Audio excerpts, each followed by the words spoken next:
Gagal fokus. Tetapi aku takut kalau pikiran kamu disesatkan dari kesetiaan kamu yang sejati kepada Kristus, sama seperti Hawa diperdayakan oleh ular itu dalam kelicikannya. 2 Korintus 11 ayat 3. Istilah gagal fokus dipakai untuk menggambarkan seseorang yang keliru melihat pesan yang sebenarnya dari sebuah gambar atau cerita yang disampaikan, sehingga pesan yang diterima gagal diterima dengan benar.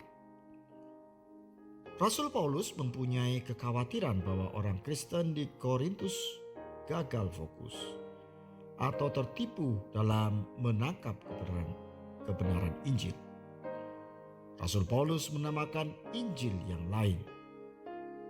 Itu adalah istilah Injil yang sama, namun ajarannya berbeda.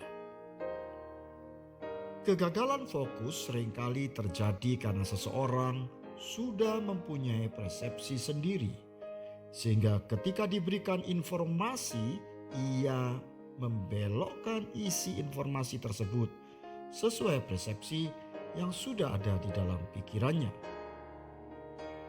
Seorang pesulap sangat mengerti bahwa banyak orang gagal fokus. Ia mengerti bahwa kelemahan manusia adalah kegagalan mempersepsikan gambar di pikirannya. Itu sebabnya pesulap membuat trik yang ia sebut ilusi sehingga penonton tergelabui. Di dalam percaya kepada kebenaran firman Tuhan atau berita Injil, banyak orang tertipu karena gagal fokus. Apa penyebabnya?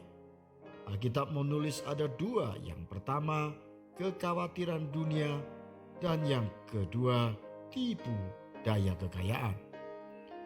Ini berakibat perbuatan yang dilakukan tidak sesuai dengan firman yang didengar. Dan yang lain ialah yang ditaburkan di tengah semak duri, itulah yang mendengar firman itu. Lalu kekhawatiran dunia dan tipu daya kekayaan dan keinginan-keinginan akan hal yang lain masuklah menghimpit firman itu sehingga tidak berbuah. Markus 4 ayat 18-19. Sekali lagi, kekayaan telah membuat seseorang tertipu sehingga berakibat berilusi bahwa perkenanan Tuhan sama dengan kekayaan jasmani. Yang artinya semakin kaya seseorang, semakin diperkenan Tuhan. Tentu ini kegagalan melihat berita Injil dengan benar. Dan ini akan berakibat fatal. Banyak orang Kristen akan tersesat dan berada pada jalan yang ujungnya maut.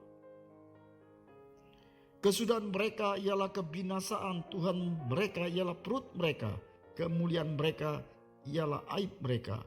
Pikiran mereka semata-mata tertuju kepada perkara duniawi. Filipi 3 ayat 19. Fokuskan pikiran Anda bukan semata pada perkara duniawi, agar Anda tidak sampai gagal fokus dan terilusi dengan Injil yang lain. Ukuran diperkenan Tuhan bukan berbanding lurus dengan harta yang dipercayakan kepada kita.